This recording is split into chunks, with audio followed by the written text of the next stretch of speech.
Yun mga matik, magandang gabi mga matik. Meron na naman tayong gagawin mga matik na recyclable na candy mga matik. Yung pansabit sa Christmas tree. Pero ito mga matik ay malaki to. Yari sa lata. Kailangan nyo dito mga matik 7 lata. Ito siya mga matik. Kailangan dito ay pagdodoktong-doktongin. Kailangan natin na scotch tape, gunting. Ito na yung charol natin na luma na at kulay puti na charol din. Eco bag natin na kulay green. Ngayon mga matik, pagdodoktongin ko to sa pamamagitan ng scotch tape mga matik. Ngayon mga matik, pagdodoktongin natin.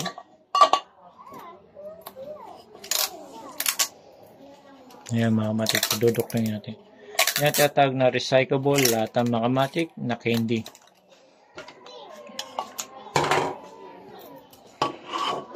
Pagka napagdoktongan na natin yan, duduktongan pa natin mga matik ang isa pa.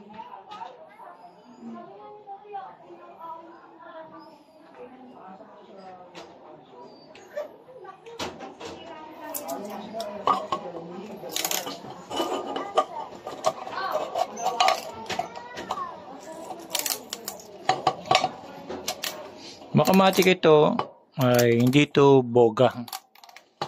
Ito yung recyclable candy natin na pa J.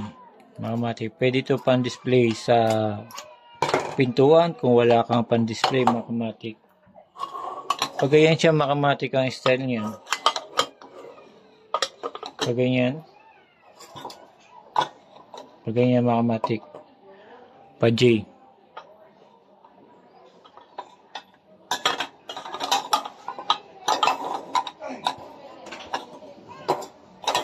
Hahabaan pa natin mga matik para maganda pa ganyan mga matik. Ayan, para maganda siyang tignan. Pagka nabalot na yan mga matik, maganda siya. Sa ngayon, pag didikit-dikit lang muna natin ito mga matik. Nandaan mga matik, hindi basta hindi ito boga ha. Ito yung tinatawag na candy. Ayan. Candy yan.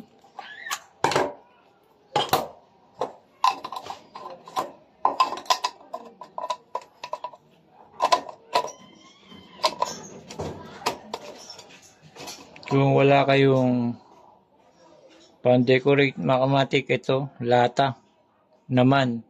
Baka iniisip nyo makamatik, puro carton lang ako. Ito lata naman ito makamatik na gagawin natin. Pagagandahin natin sa pamamagitan ng recyclable makamatik na pan-display.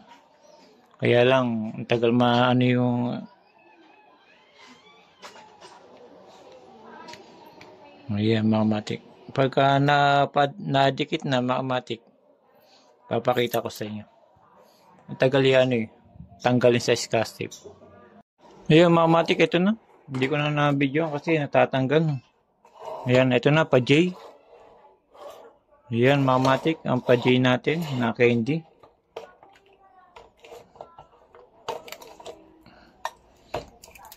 Ayan, makamatik. Ngayon, babalutan natin to ng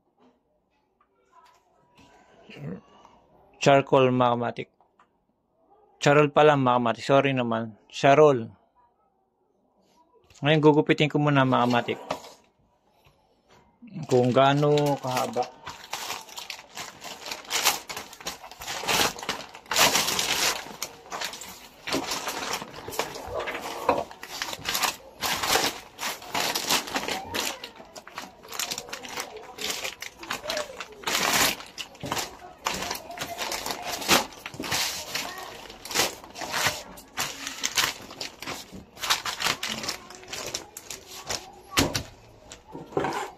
Mga 4 na piraso siguro sapat na yun mga kamatik. Kasi, pero pagka malipis pa rin, pwede siguro 6. Para hindi makita yung lata. Bali, 6 ang gagawin natin. 6 na ganito mga kamatik na charon.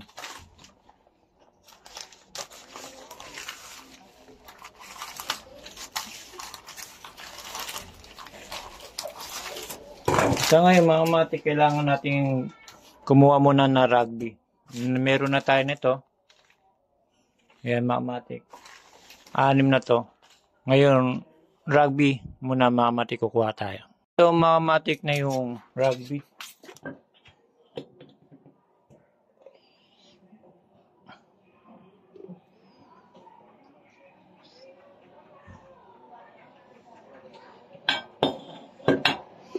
Ngayon, pagkagamit ng rugby mga kamatik,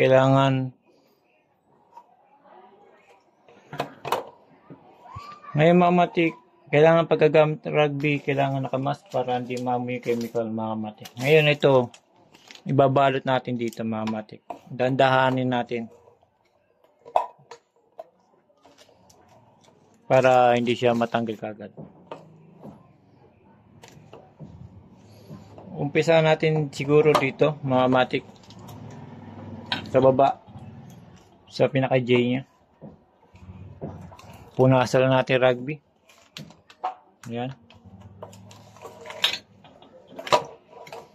Kailangan doble muna mga kamatik.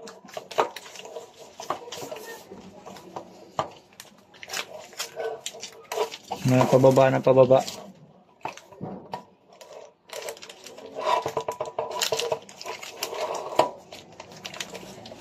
Yan mga kamatik. Bagayan lang. Kailangan maayos yung paglagay natin mga kamatik para hindi siya masira agad. Yung mga kamatik, ito na siya. Pero may part pa mapangit. Pero dodoblehin na lang yun. Para gumanda mga kamatik. Kailangan dito ay litan mga kamatik na gupit ito. Para kasi kung malaki kagad, hindi natin makukuha yung shape na J.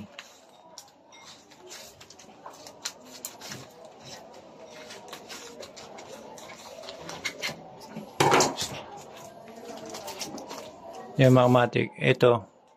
Didikit ko na. Mga kamatik dito. Kasi medyo pangit pa yung kanyang ano. Hindi pa siya okay. Mga kamatik. Pagka hindi pa okay mga kamatik, kailangan doblehin. Para gumanda ang ating gawa mga kamatik. Ganito mga kamatik, hindi naman ito minamadali. Pagka gagawa ka ng recyclable mga kamatik, hindi ito minamadali. Pagka mamadaliin mo, apurado ka, yung gawa mo mga kamatik, ang pangit, mapangit. Kailangan relax ka lang. Ito na siya ngayon. Dodoblehin pa natin mga kamatik para makuha natin yung pinaka-shape niya. Lagyan natin rugby.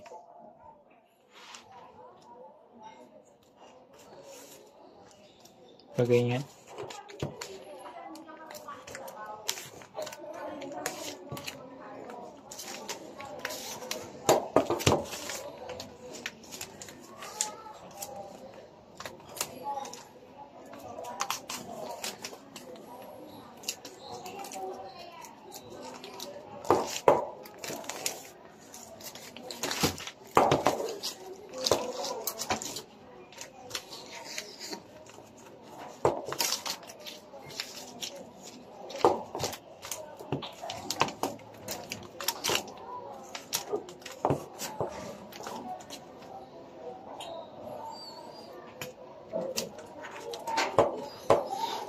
Mga kamatik. Pero mga kamatik, meron namang tinatawag na tubo. Kung meron kayong makuha tubo sa basura, mga kamatik, yung PVC, pwede na yun.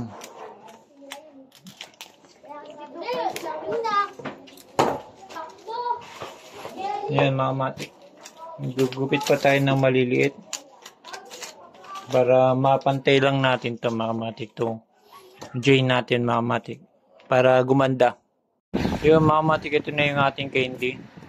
Yan, dinoble-doble ko, pero kung meron kayong PVC para wala na siyang ganito, dapat ito pabilog na siyang ganun eh, dahil sa lata pwede na yan mga matik. Yan.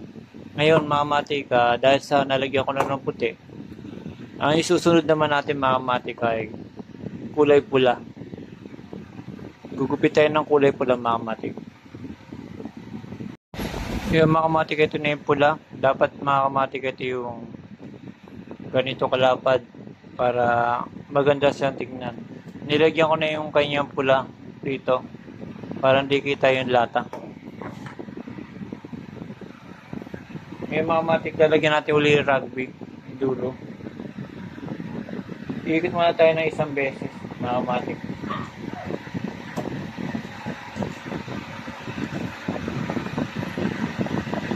Kaya mga matik, nalagyan na natin na isang ikot mga matik. Kaya mga matik, ikagay na natin.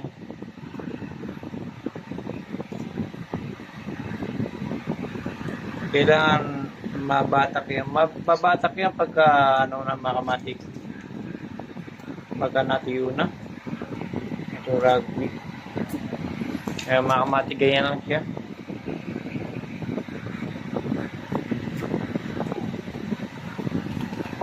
Ganyan lang kasimple ang ating candy na pang ayan mga matik, pang decorate natin. Kung wala pang bili mga matik, pwede naman gawa-gawa lang sa recyclable, makagawa ka ng mga matik.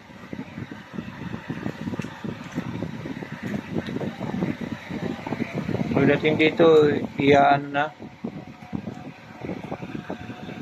Ayan.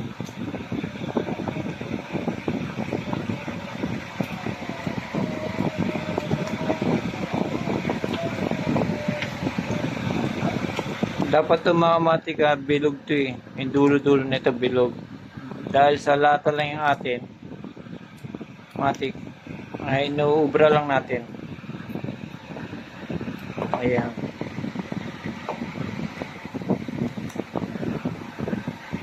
Tapos rugby, mga matik. Ayan. Ngayon mga matik, lalagyan pa natin yan. Kailangan same lang din yung lalapad niya. Kung saan nabitin, doon natin iduduktong mga matik.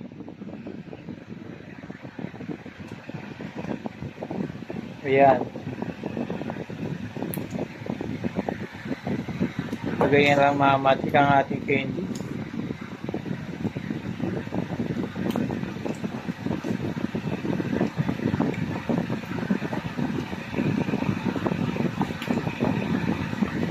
Lagyan natin muna ng rugby mga matik para hindi siya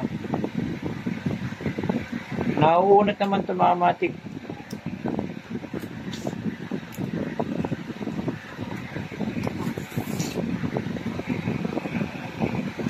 Ayan mga matik. Kailangan same lang yung kapal niya mga matik para parehang pantay lang.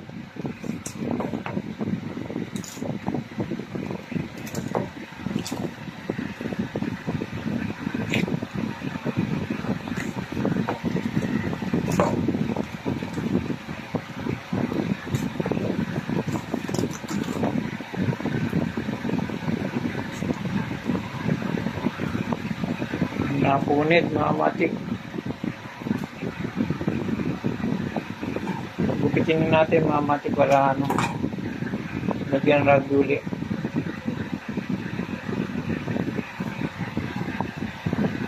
Pagkatapos duktungan na lang, tanggalin natin yung punit.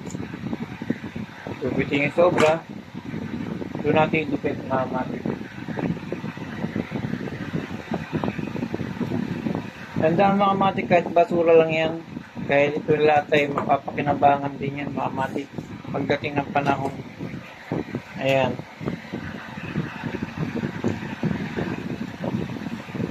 Dahil okay na mga matik, kupit ulit. Nasali natin yung rugby.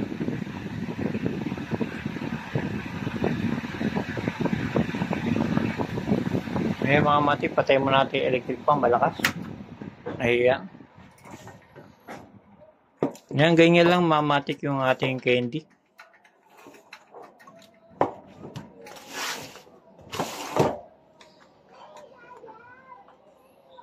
Nilakihan ko lang para maganda siya tignan.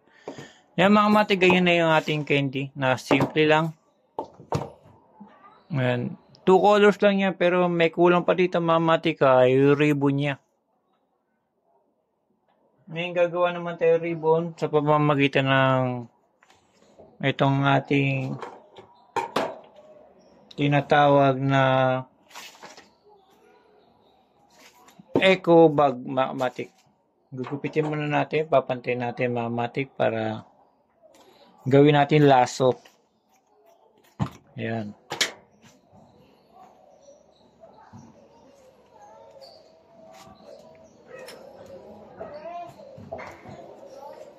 Kailangan pantay.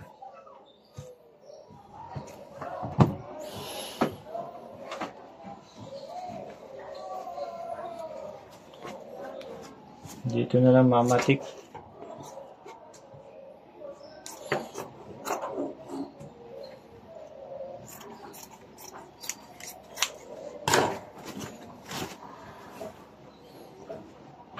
Kailangan mamatik medyo maliit yung ribbon natin.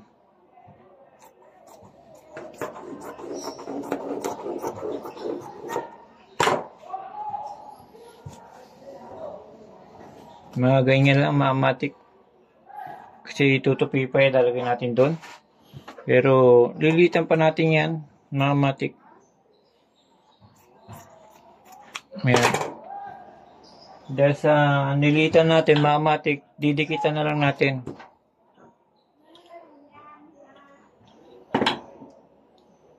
Yan.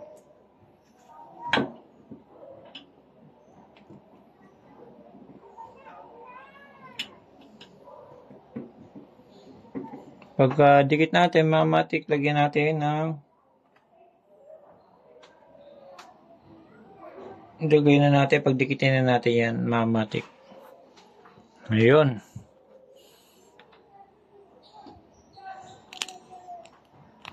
Ngayon mamatik, ito na. Tapos gagawa tayo ng isang kulay pula na background din mamatik para pantay din naman ng ating medyo lakihan na natin ng konti na pula. Papantay lang natin mamatik. Kailangan malaki din. Naididikit natin. Okay.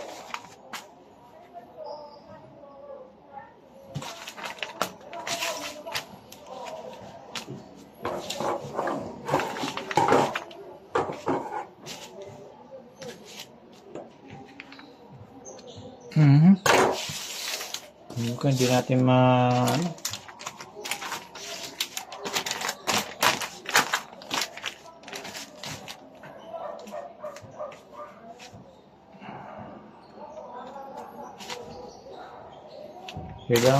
kailangan malaki mga kamatik.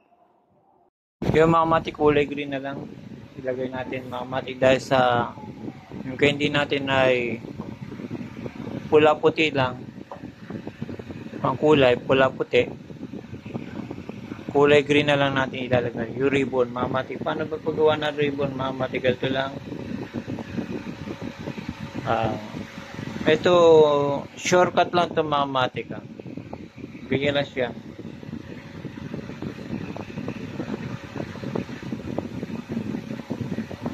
Dapat ito mamatik may kasamang pula. Pero hindi pwede yung hindi mubra yung sharon natin.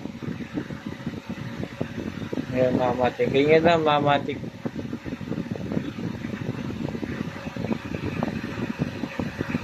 Ayan, mga matik. Ribbon na. Pwede pang doblehin, mga matik. Para sigurado. Ayan. Para walang kawala. Basta ayusin nyo lang, mga matik.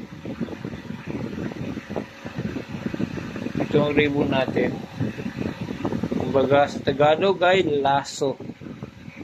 Yan ang Tagalog ribbon natin ay tinatawag na laso. Yan.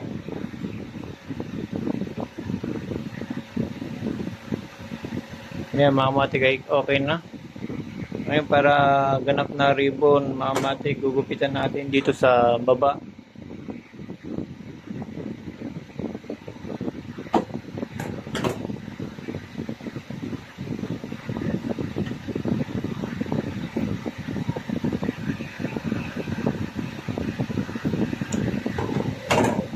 Ayan, mga matik ko. Ayan, mga matik, laso na. Siyempre, ilalagay natin yan dito sa, kaya hindi natin paganyan. Yan, mga matik. Ngayon, didikit lang natin, mga matik. Kailangan paganyan siya, mga matik. Ayan. Didikit natin. Muna, mga matik. Ang ating candy. Totally, mga matik, dapat ito nakatali bago siya i-ribbon. Pero para hindi na kayo pwede naman siyang itali, mga matik. Bagayan. Same lang din yan, mga matik. Buhulan na lang natin.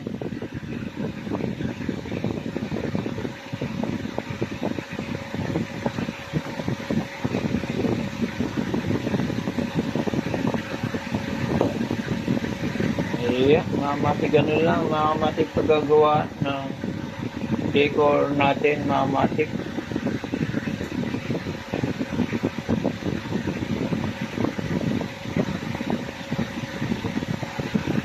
Tabingi, mga matik, tatanggalin muna natin. Kailangan di tabingi, mga matik. Ito, mga matik, nilagyan kong kulay green. Para dyan natin didikit yung ating laso.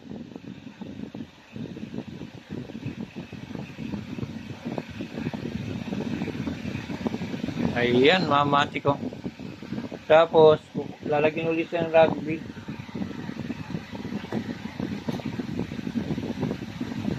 Lalagay dito, mga matik. Idikit na lang natin ang ating laso.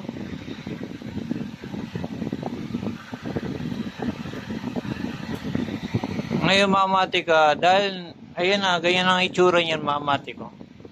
Simpleng design lang, mga matik. Kahit lata yan, mga kamatik, makakagawa ka na pan-display sa bahay nyo o kaya sa gilid ng plywood nyo, mga matik.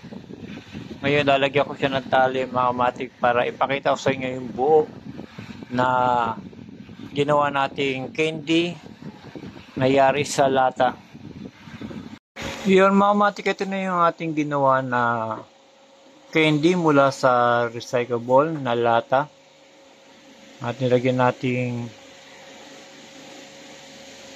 kulay puti at pula na charol. Ito na siya ngayon, mga matik.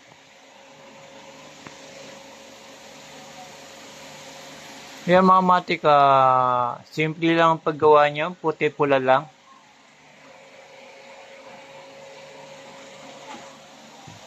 Kung titignan mo sa malayo, napakahusay, mga matik, ang paggagawa. May ribbon pa. Yan, mga matik, Pasko na ang datingan, mga matik. Kahit na gayang kalaki lang, mga matik, isabit nyo sa pintuan nyo. Christmas ng bahay nyo. Ito yung candy na nilalagay sa Christmas tree na maliliit na nakaganyan J. Pero ginawa ko, nilakihan ko siya.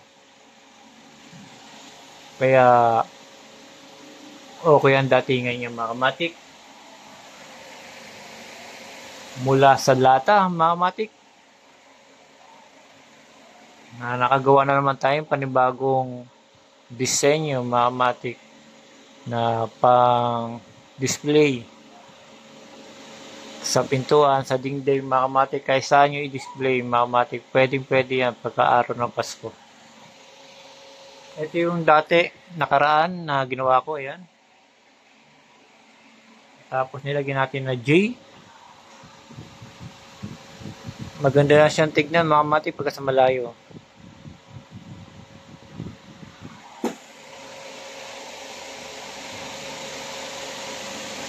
Yun mga kamatik, pinakita ko lang sa inyo na simpleng recyclable na lata na napaganda pa natin dahil dito sa araw ng Pasko.